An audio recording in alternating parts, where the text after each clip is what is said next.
Bismillahirrahmanirrahim. Assalamualaikum warahmatullahi wabarakatuh.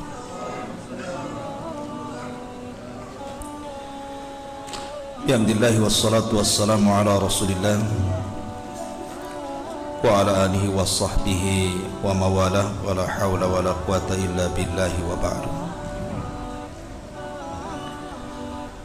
Baik, kita lanjutkan kajian kita, masih membahas tafsir dari surah Al-Insyiqaq.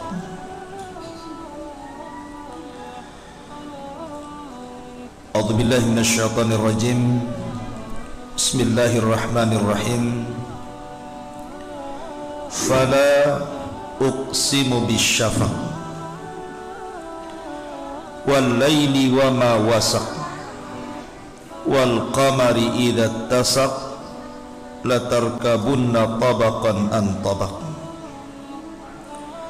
fama lahum la yu'minun wa idza quriya alaihimul qur'anu la yasjudun balilladzina kafaru yukadzibun wallahu a'lamu bima yu'un fabashshirhum bi'adzabin alim illal ladzina amanu wa 'amilus salihati lahum ajrun ghairu mamnun. Allah Subhanahu wa ta'ala berfirman, maka aku bersumpah dengan cahaya merah di waktu senja. Syafaq di sini maksudnya syafaq ahmar, menunjukkan bahwa berakhirnya waktu maghrib dan masuknya waktu isya. Wal laili ma wasaq, demi malam dan apa yang demi malam dan apa yang diselubunginya. Wal qamari idza tasaq, demi bulan dan apabila menjadi terang karena purnamanya. Latarkabunna tabaqan an tabaq, sungguh akan kamu jalani tingkatan demi tingkatan dalam kehidupan. Di sini Allah Subhanahu wa taala membuat sebuah permisalan perjalanan manusia dengan mempermisalkan malam hari. Allah Subhanahu wa ta'ala mengatakan fala uqsimu bisyafaq. Syafaq itu artinya awan merah, dan itu tanda daripada akhir waktu maghrib. Artinya dengan hilangnya awan itu masuklah waktu isya. Setelah masuk waktu isya, maka akan terjadi kegelapan. Baru setelah adanya kegelapan akan muncul bulan. Begitulah perjalanan malam. Sampai di pagi hari bulan hilang, muncul fajar, dan berakhir dengan muncul matahari. Makanya setelah itu Nabi Allah Subhanahu wa ta'ala mengatakan latarkabunna tabaqan an tabaq, bahwa perjalanan hidup manusia itu akan ada tingkatannya, baik di dunia, kemudian masuk ke dalam kubur, ataupun di padang mahsyar. Manusia itu akan hidup bertingkat-tingkat. Taib. Kalimat wal laili wa ma wasaq, demi malam dan apa yang diselubunginya, itu dalam bahasa seperti itu. Tapi dalam bahasa tafsir, yang dimaksud wasaq di situ artinya adalah jamaah, dan demi malam dan apa yang dikumpulkannya. Karena malam itu tempat berkumpul. Kalau kita melihat binatang, maka kambing-kambing di malam hari akan berkumpul dengan kawanannya. Begitu juga sapi, kerbau, dan yang sejenisnya. Semut juga sama. Kalau di malam hari dia akan berkumpul dengan kawanannya. dan seluruh binatang akan berkumpul dengan kawanannya, termasuk juga manusia. Apabila di malam hari secara fitrah loh ya, yang tidak kerja malam, maka umumnya manusia itu berkumpul dengan keluarganya di malam hari, berkumpul bersama istrinya, bersama anak-anaknya, bersama keluarganya, karena malam itu Allah ciptakan untuk beristirahat. Itu makna wa ma wasaq. Wal qamari idza tasaq, dan apabila bulan ketika purnamanya, maksudnya diisyaratkan kepada tanggal 13, 14 dan 15 dari penanggalan Hijriah. Sebab kalau penanggalan Masehi enggak ketemu. Kalau antum punya almanak penanggalan, kemudian dilihat penanggalan itu Hijriah, lihat tanggal 13, biasanya bulan sudah mulai membesar. Tanggal 14 makin membesar, tanggal 15 puncak-puncaknya purnama. Disitulah disyariatkan kita puasa yang disebut dengan puasa ayyamul bid, puasa purnama, 3 hari dalam sebulan, 13, 14 dan 15. Di sini Allah Subhanahu wa taala bersumpah dengan qamar, dengan bulan. Setelah Allah bersumpah dengan syafaq, kemudian bersumpah dengan malam, kemudian bersumpah dengan bulan. Begitulah tingkatan malam. Berawal dari syafaq, muncul malam, datang bulan. Dan apabila kemudian sudah datang bulan, maka di situ para ulama adalah waktu-waktu yang sangat bahaya. Kenapa waktu yang sangat bahaya setelah malam kemudian muncul bulan? Karena Allah Subhanahu wa taala memerintahkan kita untuk berlindung pada waktu itu. Qul a'udzu birabbil falaq min syarri ma khalaq wa min syarri ghasiqin idza waqab wa min syarri ghasiqin idza waqab, dan apabila malam menutupinya, kita disuruh berlindung dari malam apabila menutupinya. Kapan itu? Ketika syafaq ahmar hilang, kemudian datang kegelapan, muncul bulan. Karena itu adalah waktu syayatin, waktu setan. Waktu setan itu kalau selepas isya itu terus sampai menjelang sepertiga malam akhir, itu disebut waktu setan. Makanya kita berlindung kepada Allah Azza wa Jalla dari waktu ini.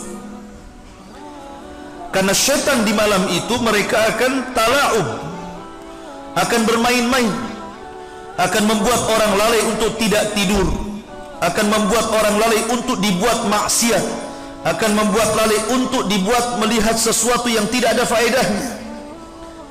Nonton TV kadang-kadang sampai jam 12. Tahap apa yang ditonton kan? Nanti tidurnya jam 1 atau jam 2 kan? Mana sempat dia sholat malam, sudah ngantuk. Terkadang subuh pun lewat kan gitu. Makanya waktu itu waktu yang sangat bahaya karena syaitan mempermainkan kita. Dari sinilah Nabi SAW melarang tidak boleh tidur setelah maghrib dan tidak boleh banyak bicara setelah isya, kecuali pembicaraannya karena ada faedahnya, mungkin thalabul ilmi, mungkin maslahat dunia dan akhirat, karena masalah. Tapi kalau berbicaranya kemudian ngalor ngidul ngetan ngulon gak jelas gitu ya, nah ini masalah. Karena setan akan terus membuat dia asik bicara, lupa waktu. Tahu-tahu jam 1, tahu-tahu jam 2, tahu-tahu tidur, tahu-tahu bangun jam 7 gitu ya, lewat semuanya. Begitulah setan mempermainkan manusia. Kemudian setelah Allah Subhanahu wa taala bicara tentang perjalanan waktu ini, maka Allah ingin menerapkan kepada kita manusia dengan firman-Nya, la tarkabunna tabaqan an tabaq. La tarkabunna tabaqan an tabaq. Sungguh akan kamu jalani tingkatan demi tingkatan dalam kehidupanmu. di alam arwah, di alam janin sudah ada tingkatannya. Pertama, manusia itu dari segumpal air mani, kemudian masuk ke tingkatan yang kedua setelah 40 hari, kemudian naik ke tingkatan yang kedua menjadi segumpal darah. Kemudian setelah 40 hari berikutnya naik lagi tingkatannya menjadi segumpal daging, kemudian dimasukkan tulang dan menjadi manusia. Baru setelah kemudian 4 bulan ditiupkan ruh. Disitulah dicatat rizkinya, dicatat ajalnya, dicatat amalnya, dicatat apakah dia husnul khotimah kah, apakah su'ul khotimah kah, dicatat semuanya itu. Baru setelah usia 9 bulan kemudian lahir ke dunia. Ada tingkatan lagi di dunia. Ada masa bayi, naik lagi masa remaja, naik lagi masa dewasa, kemudian menikah, punya anak, punya cucu, jadi kakek, ngaca, sudah uban semuanya. Siap-siap dia dipanggil oleh malakul maut. Begitu juga dalam kehidupan dia, dalam hal ekonomi dan pengetahuan, ada tingkatannya. Tidak mungkin orang lahir langsung kaya, tidak mungkin juga orang lahir langsung cerdas jadi profesor. Ada tingkatan-tingkatan kehidupan. Kemudian masuk ke alam barzakh, ada juga tingkatannya. Pertama ada himpitan kubur, tidak ada yang selamat. Walaupun sahabat Nabi SAW sekalipun atau bayi yang tidak punya berdosa sekalipun tetap kena himpitan kubur. Baru kemudian ada fitnah kubur. Pertanyaan mungkar dan nakir, siapa Rabbmu, siapa nabimu, apa agamamu.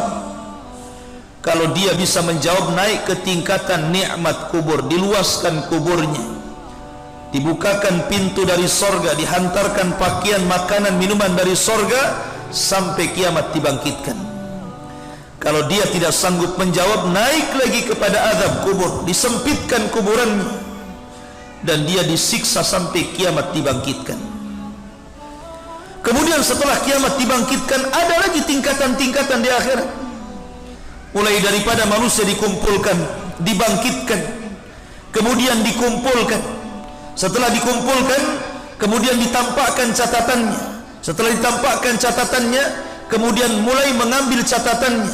Setelah diambil catatannya, kemudian masuk pada proses hisab. Setelah hisab, masuk pada proses timbangan. Setelah timbangan, masuk pada proses melintasi siratil mustaqim. Kalau yang berhasil, maka mereka akan sampai di kontoro. Ada proses lagi, proses kisos. Siapa yang pernah menzalimi di dunia akan dikisos di kontoro. Setelah kontoro, baru kemudian ke lapangan yang di depannya pintu-pintu sorga. Manusia akan berjubel di situ. Baru kemudian pintu sorga dibuka dan semua orang masuk sorga. Sebagian yang lain yang tidak berhasil melewati sirat, maka mereka akan dimasukkan ke dalam neraka. Begitulah tingkatan manusia. Jadi ada tingkatan-tingkatannya, mulai dari janin, lahir, masuk kuburan, masuk padang mahsyar, sampai berakhir dengan sorga. Itu maknanya la tarkabunna tabaqan an tabaq. Kemudian Allah mengatakan fama lahum la yu'minun. Kalau kamu sudah tahu bahwa ada tingkatan-tingkatan seperti itu, ada kehidupan dunia, ada kehidupan kuburan, ada kehidupan akhirat, fama lahum la yu'minun. Kenapa kalian tidak beriman? Kenapa kalian kufur? Kenapa kalian ingkar? Wa idza quriya alaihimul qur'anu la yasjudun. Apabila dibacakan Al-Quran kepada mereka, mereka tidak sujud. Maksudnya bukan sujud tilawah di sini. Yasjudun itu artinya yakhda'un. Kenapa kalian tidak merendah dengan Al-Quran? Apabila dibacakan Al-Quran, kenapa tidak kalian benarkan? Ya benar, sah, betul. Karena Allah subhanahu wa ta'ala apabila berfirman sadaqallahul azim, maha benar Allah dengan segala firman-Nya. Tapi orang-orang kafir, mereka mendustakan. Apabila dibacakan kepada mereka Al-Quran, mereka tidak langsung sami'na wa ata'na. tapi mereka malah mendustakan, terkhusus apabila dibacakan kepada mereka tentang masalah akidah, tauhid dan keyakinan. Karena orang-orang kafir tidak percaya ada hari kebangkitan setelah kematian. Orang-orang kafir tidak percaya. Sama dengan orang-orang komunis gitu ya. Makanya orang-orang kafir yang tidak percaya dengan adanya kebangkitan, mereka orang yang paling takut dengan kematian. Orang kafir itu takut dengan kematian. Kenapa? Karena tidak percaya ada hari berbangkit masalahnya. Tapi seorang yang beriman, karena dia yakin ada hari kebangkitan, sehingga dia persiapkan di dunia dengan amalan, dia tidak akan takut dengan kematian. Makanya Khalid bin Walid ketika ditanya oleh tentara Romawi, tentara Nasrani, tentang kiat-kiat kenapa dia bisa menang perang padahal pasukan tidak banyak, sementara orang-orang Romawi itu pasukannya berkali-kali lipat dibandingkan pasukan kaum muslimin yang dipimpin Khalid, mereka bertanya tentang kunci kemenangan. Maka Khalid hanya sederhana saja, kalian ingin tahu kenapa kami dimenangkan? Kata Khalid, karena kami nuhibbul mauta kama tuhibbul haya, karena kami cinta dengan kematian sebagaimana kalian suka dengan kehidupan. Nah, itu kuncinya itu saja. Karena kami suka mati, kalian suka hidup masalahnya. Makanya kalian ketakutan, kami malah justru makin berani gitu. Karena ingin mati. Karena orang yang mati di medan perang mati syahid, tidak ada hisab, masuk surga tanpa hisab dan adab. Begitulah sikap kaum muslimin. Fama lahum la yu'minun, kenapa mereka tidak beriman? Dan apabila dibacakan kepada mereka Al-Quran, mereka tidak tunduk, tidak membenarkan, justru mendustakan. Al-Quran ini ikhwan adalah mukjizat yang Allah turunkan, maqru'an, dibaca. Beda dengan kitab-kitab Taurat, Zabur dan Injil. Kalau Taurat, Zabur dan Injil diturunkan itu sifatnya maktub, ditulis.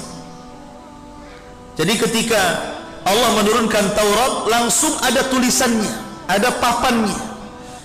Sehingga ketika Nabi Musa mendapatkan Taurat, pulang bawa papan, bawa tulisan Taurat. Begitu juga Zabur yang diberikan kepada Daud, begitu juga Injil yang diberikan kepada Isa, langsung dalam bentuk catatan. Beda dengan Rasulullah, beda dengan Al-Quran. Al-Quran ketika diturunkan tidak ada catatannya. Makanya disebut Quran, sesuatu yang dibaca. Quran itu artinya bacaan. Jadi Quran itu diturunkan makruh dibaca, bukan maktub ditulis. Makanya di zaman Nabi SAW tidak ada mushaf seperti ini. Karena Allah membacakan Quran kepada Jibril, Jibril membacakan Quran kepada Rasulullah, Rasul membacakan Quran kepada umatnya. Sehingga di zaman Rasul tidak ada mushaf. Yang ada hanyalah hafalan yang diletakkan di dada-dada kaum muslimin. Inna nahnu nazzalna dzikra wa inna lahu lahafidun. Kami yang menurunkan Quran, kami yang menjaganya, terjaga dalam hafalan. Hanya beberapa sahabat Nabi yang menulis, tapi tidak berupa mushaf, hanya lembaran-lembaran saja, dari kulit, dari tulang, macam-macam. Baru setelah periode Abu Bakar Siddiq menjadi khalifah, terjadi perang besar namanya perang Yamamah. Kaum muslimin melawan nabi palsu di zaman itu, namanya Musailamah Al-Kadzdzab. Terjadi perang Yamamah. Di perang ini banyak orang yang hafid Quran mati. Orang-orang yang hafal Quran banyak meninggal dalam perang ini. Akhirnya Umar bin Khattab radhiyallahu an meminta saran kepada Abu Bakar, ini orang-orang yang hafal Quran banyak meninggal. Kalau seandainya banyak meninggal, nanti sedikit demi sedikit tidak ada lagi orang yang hafal Quran, Quran bisa ditinggalkan. Sebaiknya kau kumpulkanlah Al-Quran itu. Awalnya Abu Bakar tidak mau karena tidak pernah dikerjakan di zaman Nabi.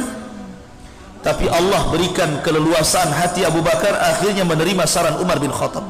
Mulailah dikumpulkan lembaran demi lembaran, catatan-catatan para sahabat ketika menulis wahyu. Setelah terkumpul, tidak juga dicetak menjadi mushaf, tapi hanya sekedar disimpan saja. Antisipasi kalau seandainya tidak ada orang yang hafal Quran, sudah ada catatannya. Akhirnya Setelah kemudian Abu Bakar meninggal dunia, di zaman Umar pun belum dicetak, sampai Umar meninggal dititipkan kepada Hafsah. Baru setelah khilafah Utsman bin Affan, barulah Al-Quran dicetak dalam bentuk mushaf. Jadilah mushaf Utsmani. Ini mushaf ini dicetak di zaman Utsman bin Affan. Ketika itu Utsman bin Affan mengumpulkan qiraah syadz, karena para sahabat ini ketika mencatat masing-masing itu ada yang lengkap, ada yang tidak lengkap, ada yang sedikit gitu kan. Jadi mereka punya catatan Quran itu ada yang 2 lembar, 3 lembar di rumah-rumah para sahabat, kemudian dikumpulkan. Yang ada kemiripan dan kesamaan jadi satu, yang ada perbedaan dipisah. Karena ada beberapa qiraah yang berbeda. Seperti umpamanya Allah mengatakan innallaha huwal ghaniyul hamid. Dalam qiraah yang lain innallaha huwal ghaniyul hamid, ada huwanya. Ini beda ini beda bacaan nih. Mana yang banyak sesuai bacaannya dikumpulkan, mana yang beda dikumpulkan lagi.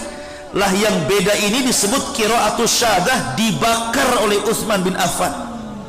Kemudian yang ada kemiripan dan kesamaan, inilah yang kemudian menjadi kesepakatan para sahabat zaman itu untuk dicetak, jadilah mushaf Utsmani, supaya tidak ada perselisihan ya. Jadilah mushaf Utsmani, satu dunia jadi mushaf Utsmani. Makanya Quran tidak ada perbedaan. Anda mau beli Quran di Singapura, Anda mau beli Quran di Australia, Anda mau beli Quran di Amerika, Anda mau beli Quran di Saudi, ataupun Anda mau beli Quran di Batam, isinya sama. Nggak ada perbedaan qiraah, isinya sama, karena yang beda-beda sudah dibakar. Sehingga tidak ada perselisihan, dan ini menunjukkan kecerdasan Utsman.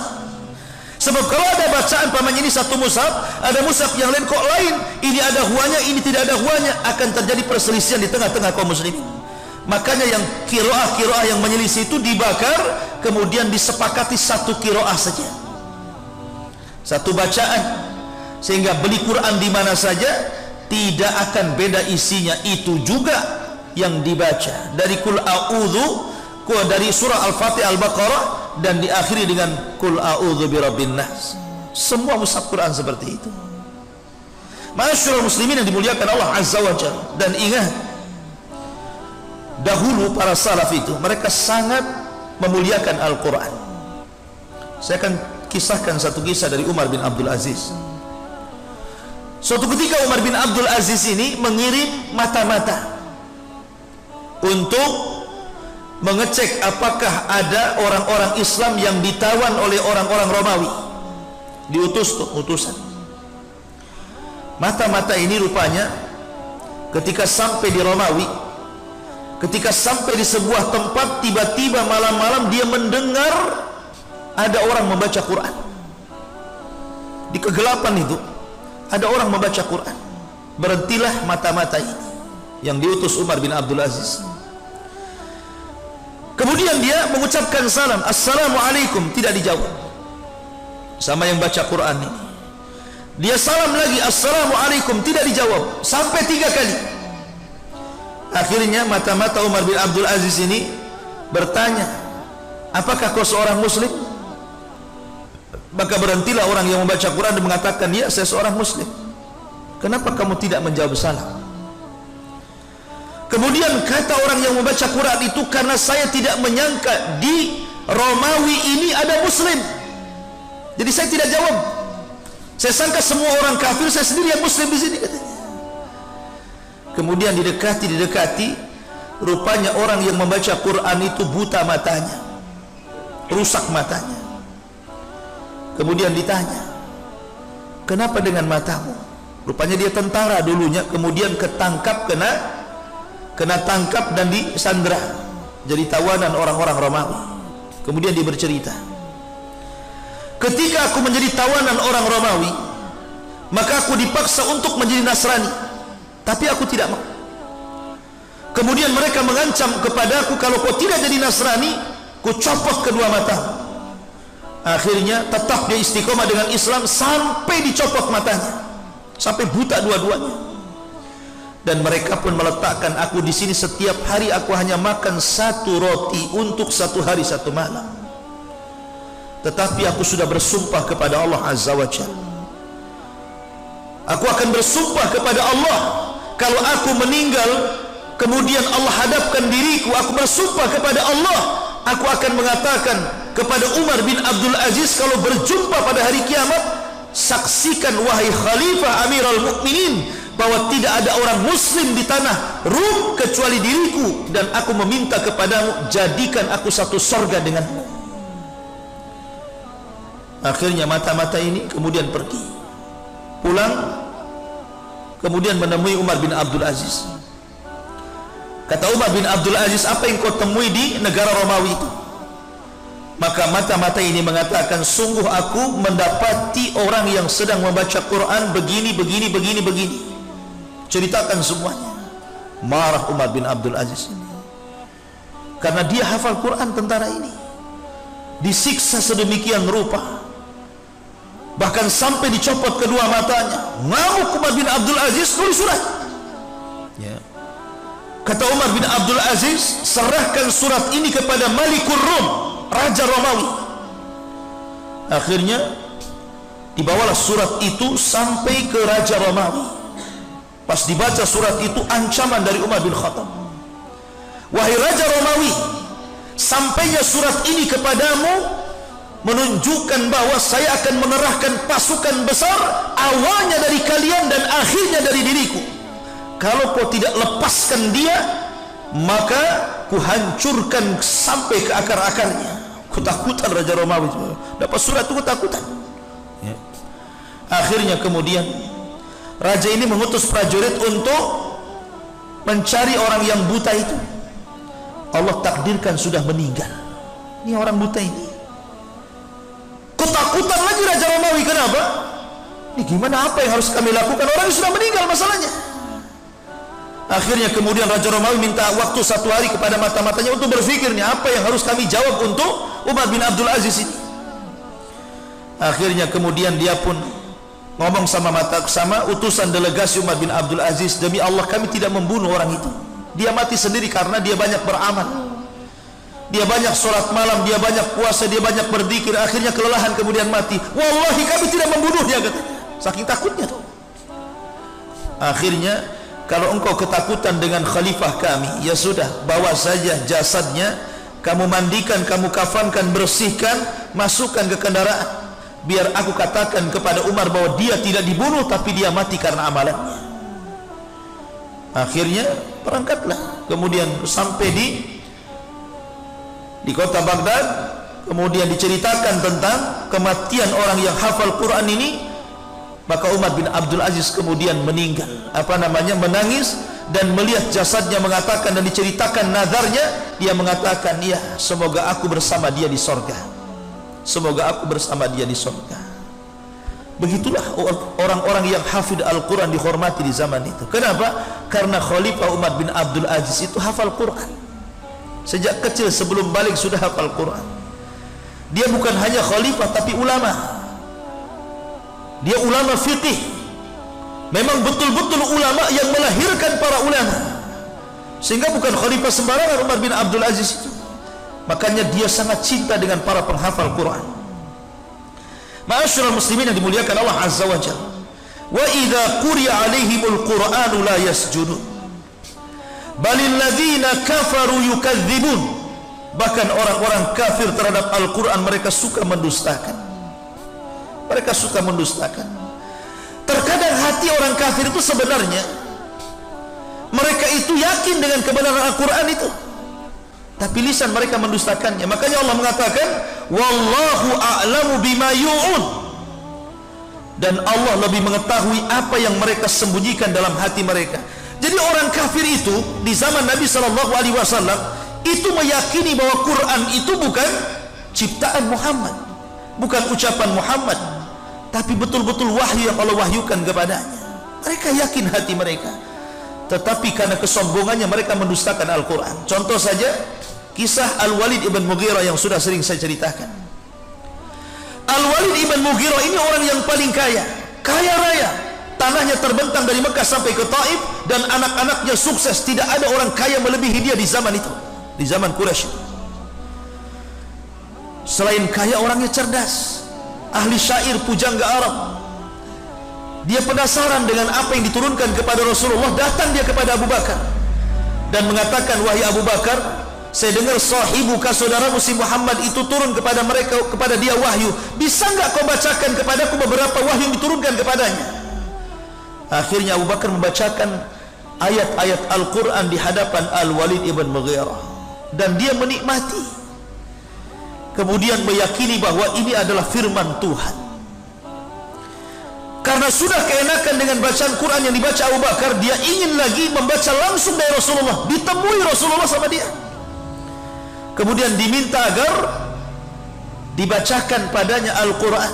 Maka Nabi SAW kemudian membacakan Al-Quran sampai ketakutan ketika Nabi SAW membacakan anzartukum misla sa'iqati adin wa samud fa in a'radu anzartukum bisa'iqati adin wa samud.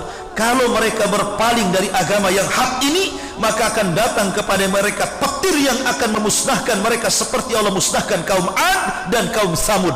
Katanya Walid, hasbuka ya Muhammad, cukup kan. Ketakutan dia. Tapi dari situ dia yakin Quran itu sebuah kebenaran. Tapi ketika kemudian dia berkumpul dengan orang-orang Quraisy, orang-orang kafir Quraisy, di situ ada Abu Lahab, di situ ada para pembesar, ada Abu Jahal, ada Umayyah, ada Al-Walid, macam-macam. Ketika diminta komentar bagaimana menurutmu tentang Al-Quran, mikir dia. Kalau dia katakan Muhammad itu benar, kedudukannya tergeser. Kalau dia katakan Muhammad dusta, kenyataannya itu bukan perkara dusta. Akhirnya di antara dua perkara nih.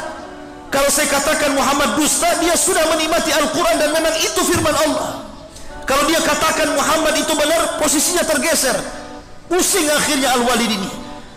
Tetapi dia mendahulukan dunia, sehingga Allah katakan balil ladzina kafaru yukadzibun. Orang-orang kafir akhirnya berdusta padahal hatinya membenarkan. Akhirnya dia bicara di hadapan manusia, in huwa illa qaulun yu'thar, in huwa illa qaulun bashar. Oh, kalau kau tanya tentang Al-Quran yang turun kepada Muhammad itu adalah sihir impor, dan itu perkataan Muhammad, jangan dibenarkan. Kurang ajar tidak? Dia sudah meyakini itu benar, tapi lisannya mendustakan. Begitulah orang kafir ya. Bahkan setiap malam para pembesar Quraisy itu menikmati Al-Quran yang dibaca Rasul ketika sholat malam. Rasul itu kalau sholat malam dia baca Quran. Nanti di sekitarnya itu banyak tokoh-tokoh Quraisy yang mendengarkan.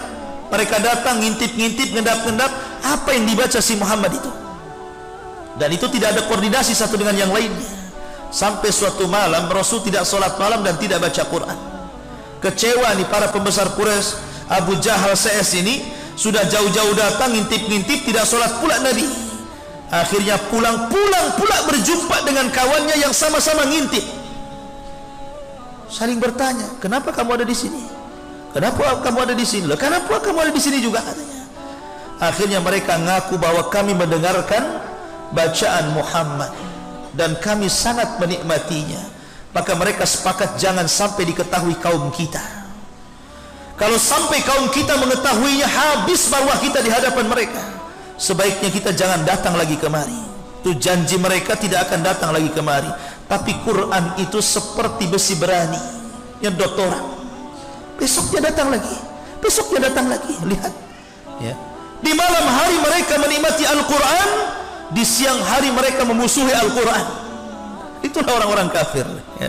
Di malam hari lezat rasanya mereka mendengarkan Rasul membaca Quran, tapi di siang hari menjadi musuh besar Nabi SAW dan menjadi musuh Al-Quran itu sendiri. Na'udzubillah. Makanya Allah mengatakan balil ladzina kafaru yukadzibun wallahu a'lamu bima yu'un. Bahkan orang-orang kafir selalu mendustakan, dan Allah tahu apa yang ada pada hati mereka. Makanya karena mereka mendustakan Al-Quran, fabashshirhum bi'adzabin alim, kasih kabar gembira kepada mereka akan ada azab yang pedih yang Allah timpakan kepada mereka. Kemudian Allah mengatakan illal ladzina amanu, kecuali orang-orang yang beriman, wa amilus solihat, dan orang-orang yang beramal saleh. Lihat, Allah menggunakan jamak di sini, bukan mufrad, bukan tunggal. Orang-orang yang beriman. Kenapa menggunakan jamak? Karena ada kalanya iman itu tidak bisa dibangun kecuali dengan jamaah. Ada kalanya kita tidak bisa membangkitkan iman sendirian kecuali kalau berjamaah baru bangkit iman kita. Contoh yang sederhana saja, sholat. Sholat kalau jamaah ikhwan khusyuk. Kenapa? Karena syaitan tidak mungkin menerkam orang yang sholat berjamaah. Sebagaimana serigala tidak mungkin memakan kambing yang pada koloninya, kecuali kambing berpisah pada kawanannya baru dikejar serigala. Makanya serigala kalau mau ini kambing maka dicerai-beraikan kambing itu. Mana yang keluar dari kawanannya itu yang dikejar. Begitulah syaitan menggoda anak Adam. Kalau sholat berjamaah, syaitan agak sulit tuh untuk menggoda kita. Coba antum sholat sendiri, macam-macam godaan. Mulai daripada sholatnya kilat khusus, bacaannya itu saja, rakaat pertama kulhu, kedua kulhu lagi, lupa dia dengan al-taina. Kemudian setelah selesai salam tidak ada zikir, yang ada tengok handphone, balas WhatsApp. Kemudian setelah balas WhatsApp tidak ada sholat sunnah, langsung naik berdiri. Banyak perkara-perkara hilang kan? Kalau ada sholat sendiri di rumah itu banyak perkara-perkara hilang. Tapi kalau di masjid kan tidak. Masuk masjid ada orang sholat sunnah, gak enak juga sholat sunnah juga. Ada jeda dulu. Kemudian sholat tidak bisa di request pada imamnya, tetap saja ikut imam. Walaupun hatinya ingin kulhu, imamnya an-naba, tetap saja ikut imamnya kan. Nggak bisa dia, tetap aja ikut imam. Mau pendek mau panjang terserah imam lah ya. Kemudian setelah sholat masih kesempatan zikir, ada sholat lagi. Malu dia ketika zikir mau pegang WA. Masya Allah ikhwan, ada keimanan itu terkadang ditumbuhkan dengan jamaah. Puasa juga sama. Kalau anda puasa rame-rame di bulan Ramadan, tidak ada gangguan sama sekali. Kenapa? Karena semua orang berpuasa, sehingga kita bisa puasa nyantai dari pagi sampai sore pun nyantai karena semua orang puasa. Tapi ketika batal sekali di bulan Ramadan, kemudian kita ingin bayar di bulan Syawal, stres kita. Kenapa? Tengok kiri cendol, tengok kanan cincau. Apa enggak stres? Akhirnya apa? Ke rumah tidur, puasa tidur jadinya. Jadi banyak godaan-godaan. Makanya di sini terkadang ada keimanan tidak bisa dibangkitkan kecuali dengan jamaah. Kalau dia sendirian susah bangkit imannya. Termasuk juga wa amilus shalihat, orang-orang yang beramal soleh. Terkadang amal soleh itu baru bisa dibangun dengan jamaah, mudah, lebih khusyuk, lebih tenang gitu ya, lebih meningkat imannya. Tetapi tidak semua harus berjamaah. Ada amalan-amalan yang harus kita sembunyikan antara kita dengan Allah, seperti keikhlasan dalam bersedekah. Tak perlu ditampakkan kan itu. Atau sholat malam sendirian di tengah malam ketika orang terbangun, tidak perlu kemudian pasang lab, handphone dipasang, saya lagi sholat malam. Kasih tahu istrinya, yang punya istri, nggak punya istri kasih tahu pacarnya, abang lagi sholat malam katanya. Naudzubillah. Lahum ajrun ghairu mamnun. Maka bagi mereka ada pahala yang tidak akan terputus. Kecerdasan seorang muslim ketika beramal di dunia, maka dia akan memilih amalan yang tidak akan terputus. Seorang muslim itu amalan banyak di hadapan dia, tapi dia cerdas memilih. Bagaimana caranya dia memilih amalan yang kalau dia meninggal amalan itu terus mengalir. Seperti Rasul mengatakan, idza mata ibnu Adam inqata amaluhu illa min salasin sadaqatin jariyah aw ilmin yuntafa'u bihi aw waladin salihin yad'u lahu. Apabila anak Adam meninggal, terputus amalannya kecuali 3 perkara. Pertama, sedekah jariyah, maka dia memilih sedekah. Sedekah tidak harus dengan harta. Punya tenaga, sedekah dengan tenaganya. Punya ilmu, sedekah dengan ilmunya. Punya jabatan, sedekah dengan jabatannya. Punya harta, sedekah dengan hartanya. Sedekah, karena itu amalan yang tidak terputus. Atau ilmu, pengetahuan yang diajarkan kepada orang lain. Ataupun kita punya anak yang soleh yang kita didik. Anak yang soleh, kalau anda punya keturunan diberikan anugerah anak, maka didiklah. Kalau seandainya Allah takdirkan kemudian anak itu menyimpang, setelah anda didik, maka anak itu tidak mentransfer dosa lagi kepada kita. Jadi antum didik anak antum sholat, suruh belajar di waktu belum balik umpamanya, akhirnya anak itu nampak kesolehannya, Setelah balik, orang tuanya meninggal. Rupanya anak ini tersesat. Yang tadinya ketika masa kecilnya dia sholat, akhirnya tidak sholat. Masa kecilnya taat, akhirnya maksiat. Maka orang tua tidak mungkin terseret lagi dengan anaknya. Kenapa? Karena bebannya sudah selesai, tugasnya sudah selesai. Tapi kalau anak itu tidak dididik sama sekali, dari kecil tidak pernah diarahkan ke agama, dari kecil tidak pernah diajari sholat, dari kecil tidak pernah dihadirkan di majelis ilmu, dari kecil tidak pernah diajarkan Quran, kemudian orang tuanya meninggal, makin besar makin jahat, maka anak itu akan menyeret orang tuanya ke neraka.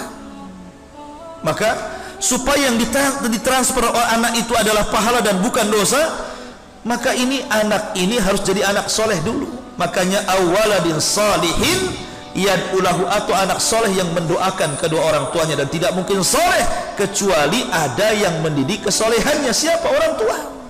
Siapa lagi? Ya. Maka ini beban orang tua. Dan seorang muslim harus cerdas ketika di dunia, cari amalan-amalan yang bisa mengalir. Amalan banyak, tapi carilah yang mengalir itu, supaya setelah kematian kita dengan usia yang pendek, kita tetap berpahala walaupun kita sudah masuk ke alam barzah.